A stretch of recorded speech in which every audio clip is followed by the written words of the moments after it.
নমস্কার বন্ধুরা, Anubha cooking village ফুডে আপনাদের সবাইকে স্বাগত জানাই। আজকের আপনাদের সঙ্গে শেয়ার করব চিকেনের একটা দারুণ রেসিপি। ভিডিওটা সবাই দেখতে থাকুন।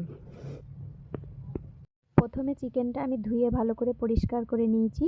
এর মধ্যে আমি আদা রসুন বাটা আর কিছুটা লঙ্কার গুঁড়ো আর দিয়ে দিচ্ছি কুচি করে রাখা পেঁয়াজ আর দিচ্ছি উপর থেকে একটু সর্ষের তেল দিয়ে সমস্ত মশলার সঙ্গে চিকেনটা ভালো করে মেখে নেব। দেখুন চিকেনটা আধা ঘন্টার জন্য আমি ম্যারিনেট করে রেখে দেবো এই মশলাগুলো মাখিয়ে। এখানে আমি বিশেষ কিছু ব্যবহার করিনি, আদা রসুন বাটা, গুঁড়ো লঙ্কা আর সর্ষের তেল দিয়ে আর একটু পরিমাণ মতো নুন দিয়ে ঢেকে রেখে দেব।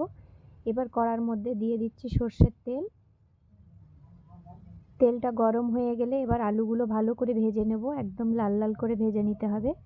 দেখুন তেলের মধ্যে এবার আমি আলুগুলো দিয়ে দিচ্ছি। আলুগুলো একটু আমি বড় সাইজেরই বানিয়েছি।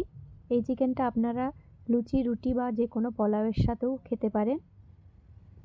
এবার এর মধ্যে আমি দিয়ে দিচ্ছি গোটা গরম মশলা, তেজপাতা আর খানিকটা কুচি করে রাখা পেঁয়াজ দিয়ে ম্যারিনেট করা মাংসটা তেলের মধ্যে দিয়ে দিলাম। এবার দিয়ে দিচ্ছি হলুদ গুঁড়ো দেওয়ার পরে দিচ্ছি জিরে গুঁড়ো আর লঙ্কার গুঁড়োটা আগে থেকেই আমি দিয়েছিলাম। কেউ একটু ঝাল যদি বেশি খেতে চান তাহলে আর 1 চামচ লঙ্কার গুঁড়ো অ্যাড করবেন। আমি আর 1 চামচ লঙ্কার গুঁড়ো দিয়ে এবার মাংসটা ভালো করে কষিয়ে নেব।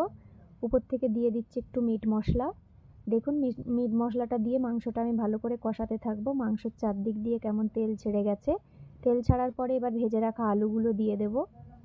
ভেজে রাখা আলুগুলো দেওয়ার পরে আবারও 10 থেকে 15 মিনিট ভালো করে কষাতে হবে মাংসটা।